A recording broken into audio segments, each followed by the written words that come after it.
Olá, meus amigos, minhas amigas, sejam muito bem-vindos e bem-vindas mais uma vez. Essa aula que eu quero apresentar para vocês é sobre um tema muito importante, que é o câncer de próstata localmente avançado, que é aquele cenário onde o homem descobriu o câncer de próstata num estágio onde já houve a ruptura da cápsula da próstata e até mesmo já houve o comprometimento de gânglios, que são os linfonodos que ficam fora da próstata. Então, é um estágio que é intermediário entre a doença localizada e a doença com metástases, que é aquele estágio onde a doença já espalhou no corpo inteiro. Então, essa apresentação eu apresentei num congresso recentemente, destinado a um público de médicos. Mas eu achei essas informações muito valiosas e eu vou pegar esse conhecimento que foi preparado para um público médico e vou transformar isso numa informação que seja de fácil entendimento para um público não médico.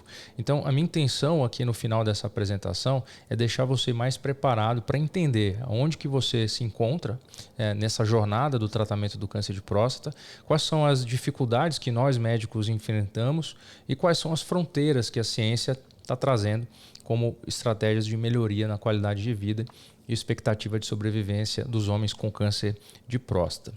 Bom, então o tema dessa apresentação aqui é como eu trato meus pacientes com câncer de próstata localmente avançado. Então, lembra-se, existem 3 estágios da doença: o estágio localizado, o estágio localmente avançado, que é mais agressivo, e o estágio de metástase. Então, a gente não vai falar de metástase, a gente não vai falar daquela doença que foi descoberta bem no início, tá? Então, aula destinada para pacientes e também para familiares e amigos de pessoas que estão enfrentando o câncer de próstata. Lembrando que você pode pular direto para a parte que lhe interessa dessa apresentação. Aqui embaixo na descrição eu vou deixar uma lista com todos os tópicos que vão ser abordados. Você não precisa assistir toda a aula e sim pode pular direto para a parte da apresentação que lhe interessa e voltar quantas vezes quiser. Então fique à vontade, se inscreva no canal e se essa informação ajudar você e mais alguém, não esqueça aí de compartilhar com seus amigos e familiares.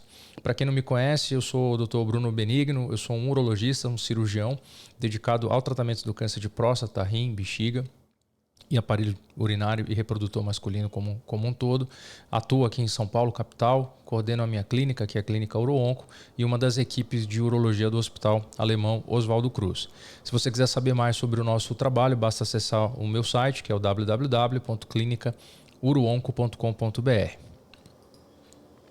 Então, meus objetivos aqui é contextualizar vocês em alguns cenários, né? Então, o câncer de próstata, ele pode se apresentar, como eu falei para vocês, em estágios diferentes. E alguns pontos importantes, alguns conceitos.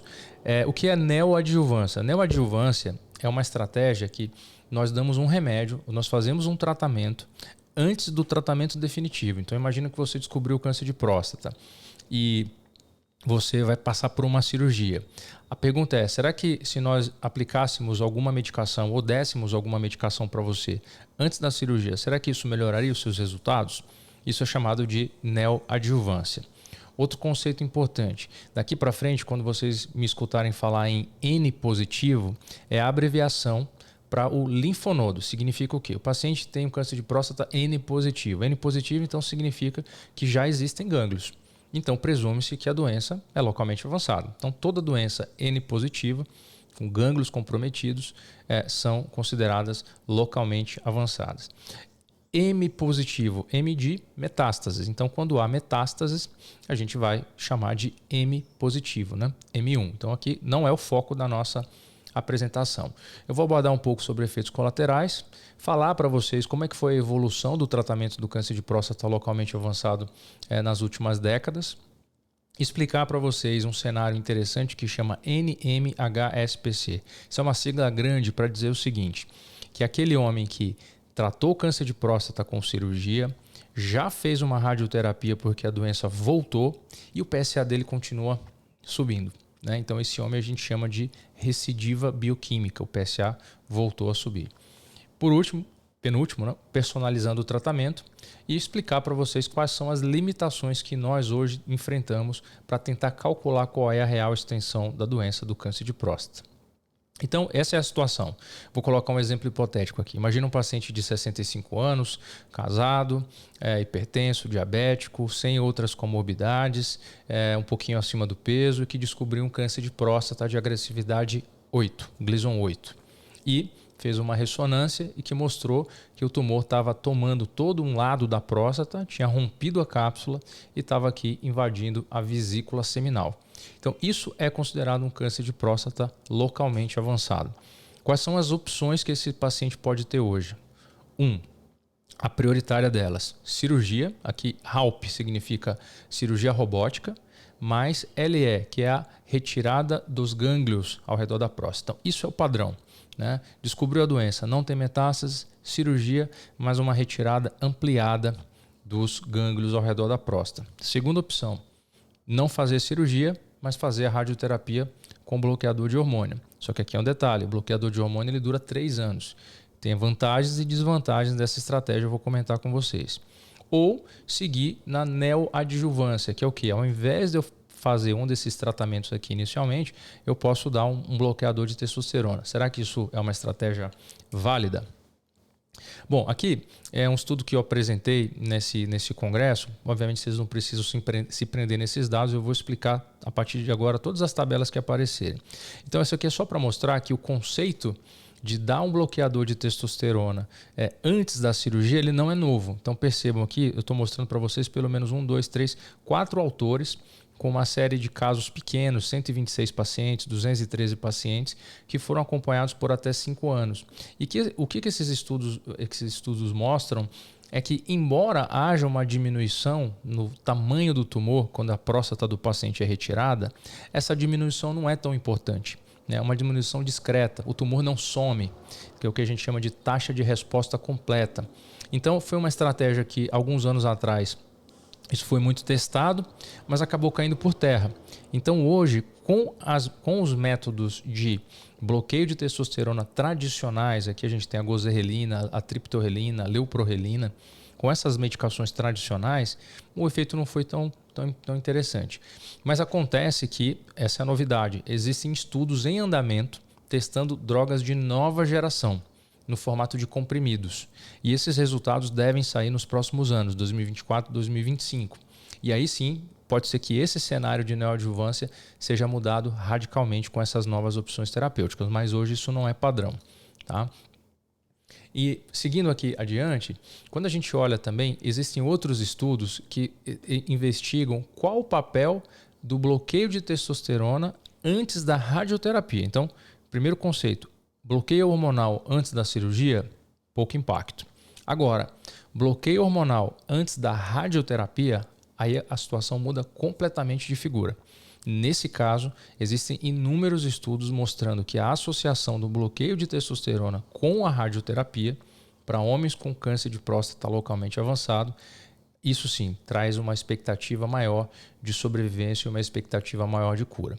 Esses aqui são um dos 3 mais importantes estudos que tentaram responder essa pergunta, com mais ou menos 120 pacientes, 208 e 456 pacientes, que foram acompanhados por até 8 anos e mostrou que o controle local foi melhor quando associado ao hormônio, 42% versus 30%. E a chance do paciente estar livre de doença, de não ter o seu PSA subindo, é de 70%, versus 48% em 3 anos, mostrando que, embora muitos desses pacientes não consigam ficar curados, mas a taxa de controle da cirurgia é melhor. Esse é um outro compilado para fazer a outra pergunta. Tá, então eu já sei que cirurgia antes, bloqueio de testosterona antes da cirurgia não é bom, mas bloqueio de testosterona antes da radioterapia é uma ótima opção. E quimioterapia? Será que se eu fizer quimioterapia antes da cirurgia ou antes da radioterapia, vai ter algum benefício? E a resposta foi não. Também diversos estudos, aqui dá para listar pelo menos 6 estudos. Ó. Todos esses estudos investigaram o papel da quimioterapia, vários tipos de quimioterapia, antes da cirurgia ou antes da radioterapia. Número muito pequeno de pacientes, então a gente está falando de séries com 18 pacientes, 65 pacientes. Isso para a medicina são considerados estudos pequenos. E essa taxa de resposta foi muito pobre. Né? Então, a gente viu que a taxa de resposta foi muito pobre e a chance do paciente estar livre de doença se ele recebeu ou não quimioterapia antes da cirurgia ou da radioterapia foi muito modesta e isso acaba não sendo utilizado de rotina. O que tem de novidade? Bom, a novidade, eu já dei um spoiler aqui para vocês antes, é que existem dois estudos, que é o estudo Atlas e o estudo Proteus, que está exatamente investigando a utilização de novas medicações, entre elas a apalutamida, que é um bloqueador de testosterona dado via oral. E essa droga já é aprovada no estágio de câncer de próstata com metástases, então ela não é uma droga nova. Né? Ela é relativamente nova, mas ela não é uma droga que está surgindo agora, ela já existe há alguns anos. Só que eles estão investigando qual é o efeito dessa droga usada em um cenário mais precoce. Então, é isso que esses estudos estão trazendo para nós e vão trazer a resposta. Né? Então, esse aqui é um estudo que chama Atlas, deve ser publicado agora nos próximos anos. A gente não vai entrar aqui no detalhe, mas é um estudo que ele quer responder a seguinte pergunta: será que se eu aplicar nesse grupo de pacientes, que vão ser 1.500 pacientes recrutados, a droga apalutamida mais o bloqueador de testosterona injetável, que é o Zoladex, mais a bicalutamida, e depois eu faço uma radioterapia e depois eu continuo essas drogas, tá? Então é droga antes, droga durante a radioterapia e droga depois, versus fazer o tratamento padrão, que é somente o bloqueio tradicional da testosterona com a medicação injetável sem radioterapia. Então, a pergunta aqui é: será que o efeito somatório da droga com a radioterapia vai ser benéfico? Né? E será que essa manutenção vai ser, a intensificação do tratamento vai ser melhor e mais duradoura do que o tratamento que nós já fazemos hoje, que é o bloqueio simples da testosterona? Então, esse estudo vai responder essa pergunta. O estudo Proteus é um estudo muito parecido, só que agora é investigando o papel da apalutamida em relação à cirurgia, mesmo um desenho parecido. Então, a gente tem a droga, comprimido oral, né, por algum tempo antes da cirurgia, o paciente é operado e depois ele segue tomando o remédio. Versus o outro grupo vai receber placebo, ou seja, não é um remédio real, e vai ser submetido à cirurgia e depois vai continuar seguindo, tomando o placebo mais o bloqueador de testosterona injetável. Então, esses estudos aqui devem mudar o cenário como nós conhecemos. Bom, falando um pouco da cirurgia, então aqui a cirurgia robótica com a retirada dos gânglios. Essa cirurgia, na hora que nós vamos planejar, o médico precisa decidir se ele vai tirar, além da próstata, uma área de gânglios que ficam ao redor da próstata, que isso chama-se de esvaziamento ganglionar, se vai ser retirado uma área de cada lado ou até 3 áreas de cada lado. Isso a gente chama de esvaziamento ganglionar estendido, ampliado. Para que isso? Quanto mais tecido eu removo, maior a chance de eu tirar células doentes de dentro do organismo do paciente. E como é que eu decido quem é o paciente que eu vou tirar mais ou menos? Né? Então, existe uma ferramenta que é uma calculadora, né, de um hospital famoso nos Estados Unidos, que é o Memorial Sloan Kettering Cancer Center, que fica em Nova York. Essa ferramenta é gratuita, qualquer pessoa pode acessar. Eu uso em todos os meus pacientes em situação como essa. E a gente responde algumas perguntas. Ele já recebeu hormônio antes da cirurgia? Sim ou não? Não. Aqui eu simulei um caso, tá? Radioterapia? Não. Qual a idade do paciente? 63 anos. Qual o PSA dele? 14. Qual o padrão do Gleason primário? Aqui nesse caso foi um 4+4, deu 8. Qual o estágio em que o tumor foi descoberto? T2A, ou seja, o tumor ocupou toda a metade de um lobo da próstata, o T2A. E ele tinha 8 fragmentos da biópsia comprometidos por câncer e 10 fragmentos da biópsia sem a existência do câncer. Isso deu 44% de comprometimento. E aqui, quando a gente pede para rodar a calculadora, e você pode escanear esse código de barras e acessar essa calculadora aqui, para você fazer o seu cálculo, é muito simples de fazer. Se você não tem domínio do inglês, o navegador basta você colocar, traduzir para o português e fica fácil também. Então, nesse aqui, ele disse para mim que o paciente que eu simulei tem 74% de estar vivo, chance de estar vivo, né? Está curado do câncer de próstata em 15 anos. Então a gente pode interpretar o seguinte, que a chance de homens como esse paciente que eu acabei de simular vir a falecer da doença é de 26%. Mas a chance dele estar com um PSA controlado fazendo somente a cirurgia é só de 20%, mostrando que esse é um grupo de homens que tem uma alta chance de, ao invés de fazer apenas a cirurgia, eles vão ter que complementar o que nós chamamos de tratamento combinado, cirurgia mais radioterapia. E uma outra informação é que 74% dos homens com essa característica já vão ter ruptura da cápsula. E 25% desses homens vão ter envolvimento dos linfonodos. Tá, o que importa para você essa informação? Eu, como médico, vou olhar para esses números e vou tomar imediatamente uma decisão de fazer uma cirurgia diferente no seu caso. Além da sua próstata, além do esvaziamento ganglionar de uma área em cada lado da próstata, eu vou esvaziar 3 áreas. Eu vou fazer a linfadenectomia estendida.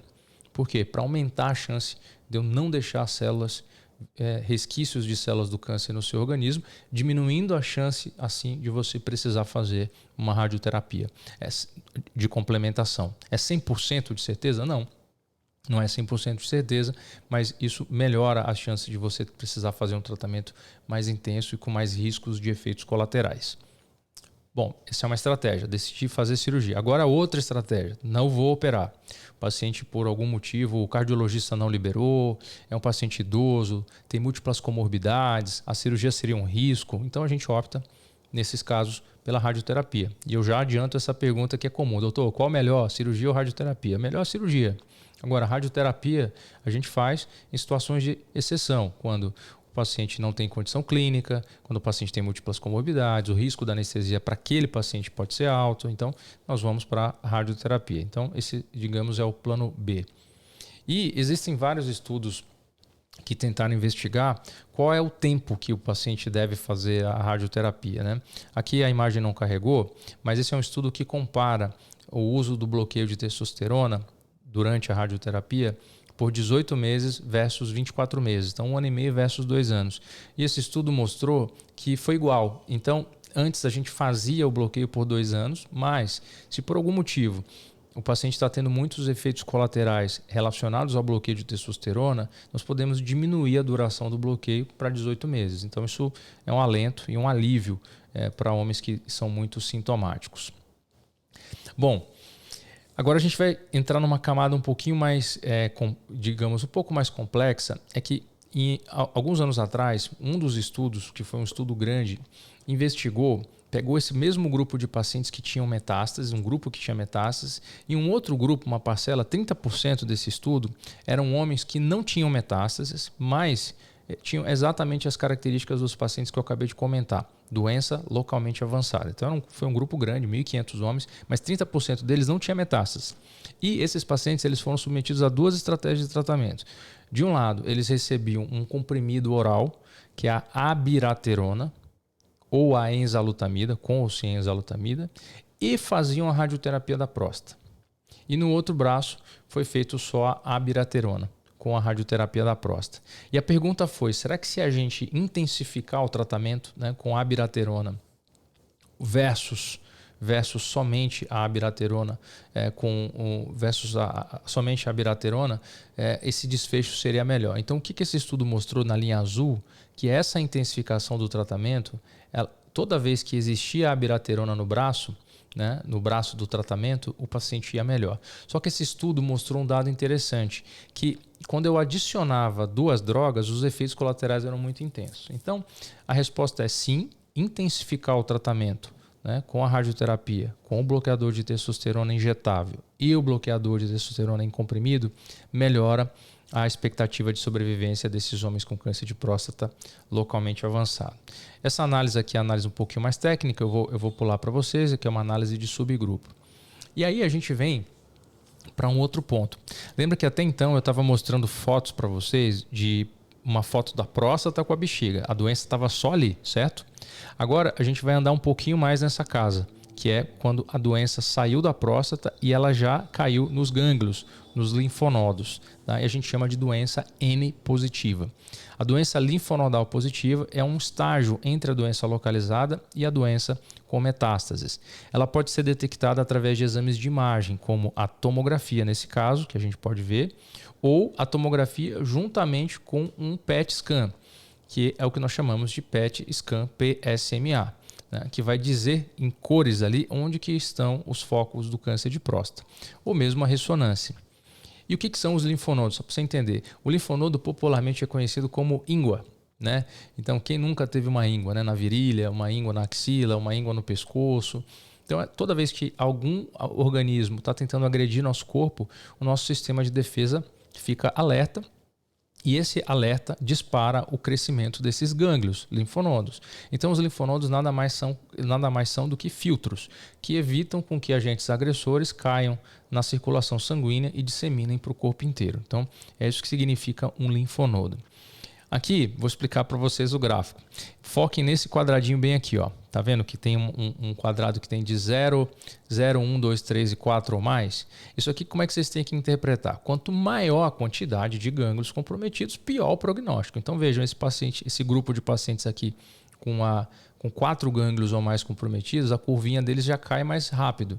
Então significa que ele tem uma menor chance de ficar curado, um pior resultado. Quando ele tem 0 ou 1, o resultado dele é aqui em cima, ó. Então ele praticamente vai muito bem. Tá? Então, essa quantidade é uma coisa que nós urologistas aprendemos desde cedo. Se ele tem mais de 2 ou menos que 2 linfonodos comprometidos. Isso é um ponto de corte importantíssimo saber no seu caso. Né? E recentemente, esse ano, eu tive, no ano passado, a gente está em 2024, no ano passado eu tive num congresso nos Estados Unidos, em Chicago, e eu tive a oportunidade de assistir essa apresentação do Dr. Scott Delacroix, mostrando que a gente está entendendo cada vez melhor os homens que têm doenças dos linfonodos. E antes a gente só usava a medida da tomografia, só que hoje a gente já tem a possibilidade de usar o PET scan. E ele trouxe um conceito interessante. Esses homens, eles não são todos iguais. Ah, tem N positivo. Você pode ter, de um lado aqui à direita, um homem que descobriu já com um gânglio grande, né, enorme, ali 2 centímetros, aqui ele está até marcando em vermelho, ó. E ao mesmo tempo esse gânglio é visível e ele capta no PET scan. O prognóstico desse homem é pior do que desse outro, na outra ponta aqui, onde a gente não vê nenhum gânglio aumentado, não tem nenhuma área suspeita, mas ele acende no exame de PET, de PSMA. Então a gente chama de N metabólico.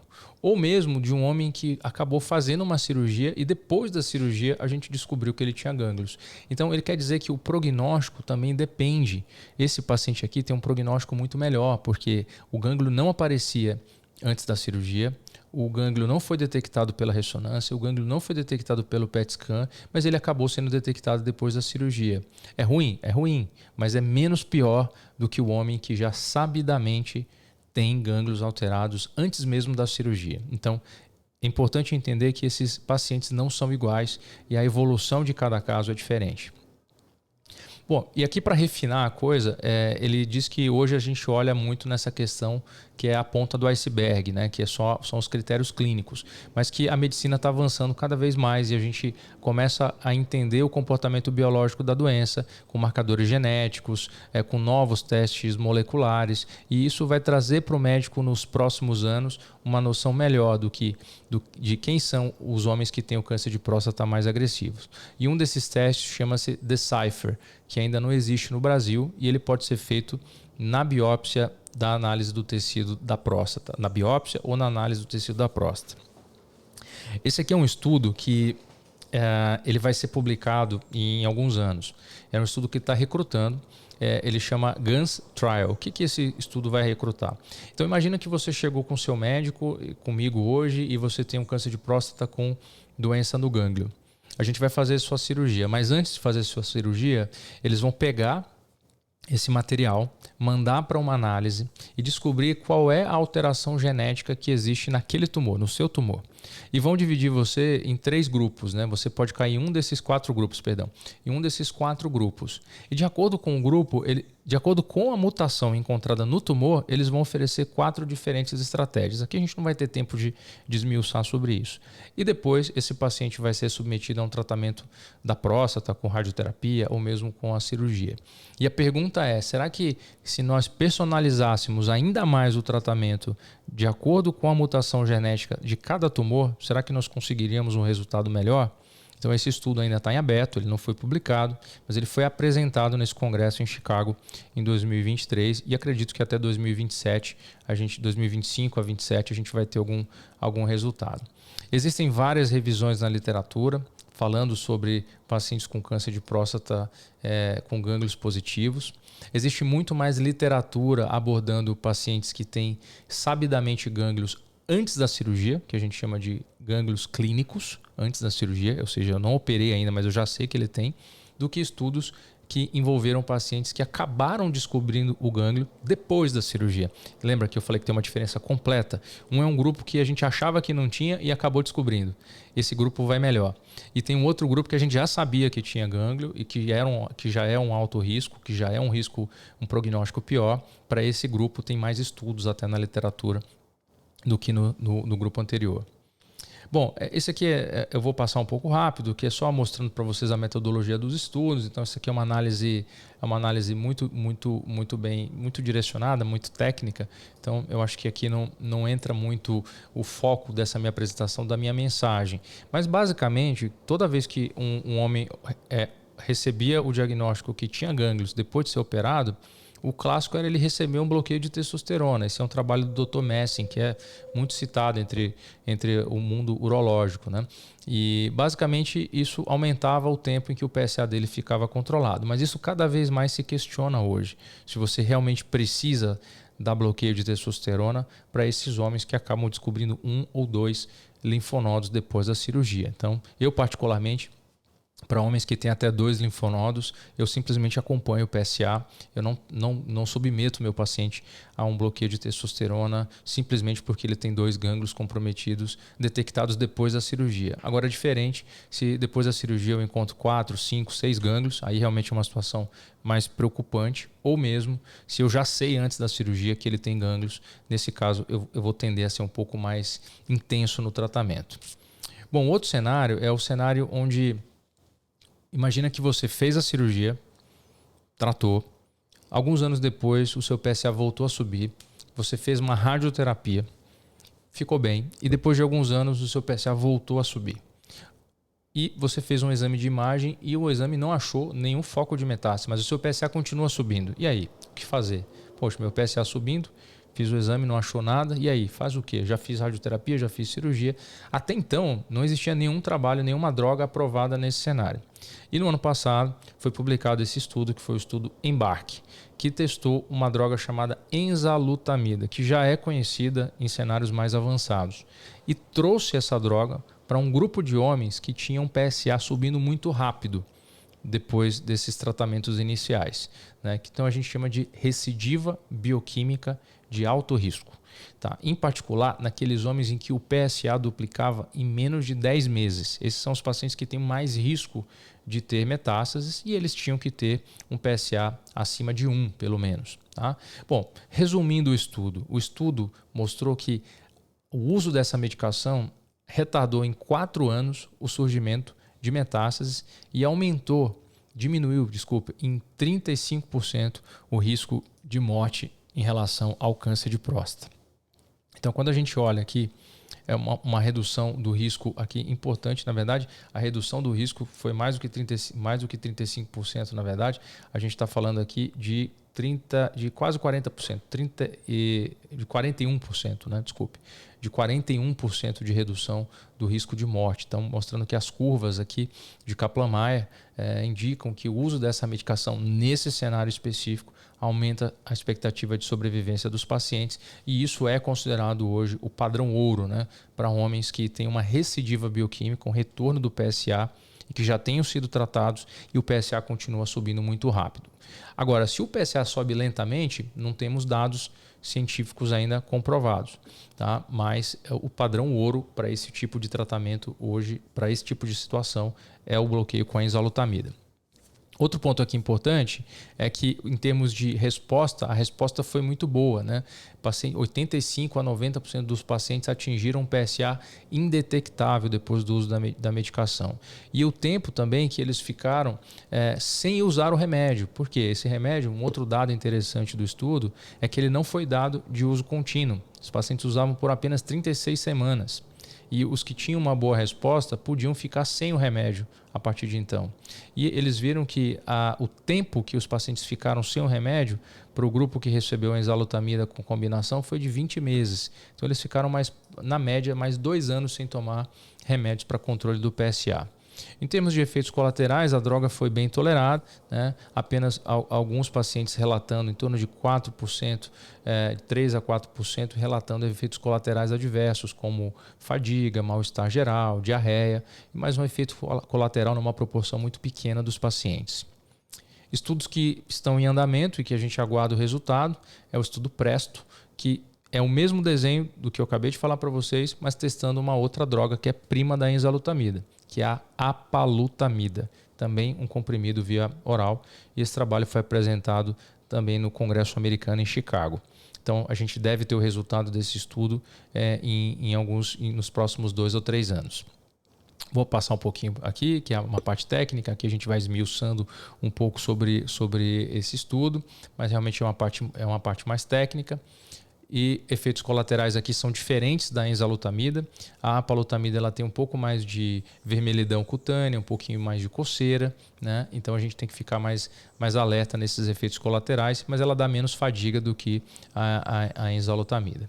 Tá? Bom, esse aqui é um outro cenário que eu acho que vai fugir um pouco dessa nossa apresentação, que é o cenário da doença com metástases. E para encurtar, assim, o foco dessa apresentação realmente era bem voltada para a doença localmente avançada. Então eu vou deixar para uma próxima apresentação. Se você gostou e você quiser que eu grave essa aula sobre doença metastática, só falando de metástase, deixe seu comentário aqui nesse vídeo. Vai ser um prazer gravar essa aula destinada só para tratamento de doença metastática. Eu realmente agradeço mais uma vez aí a atenção de todos vocês. Para mim está sendo assim, uma honra enorme poder ajudá-los, trazer um pouco mais de informação sobre um tema que é muito arenoso, né? É difícil a gente encontrar essa informação compilada e os pacientes eu percebo que se sentem de certa forma perdidos no início do tratamento, né? Quando fazer, enfim, como lidar com essas situações tão adversas como o câncer de próstata com metástases. Mais uma vez segue o meu contato, agradeço pela sua atenção, acesse aqui nossas redes sociais, envie suas dúvidas através aqui do canal ou através do nosso site, WhatsApp ou mídias sociais. Vai ser um prazer interagir com todos. Meu muito obrigado, mais uma vez, até a próxima.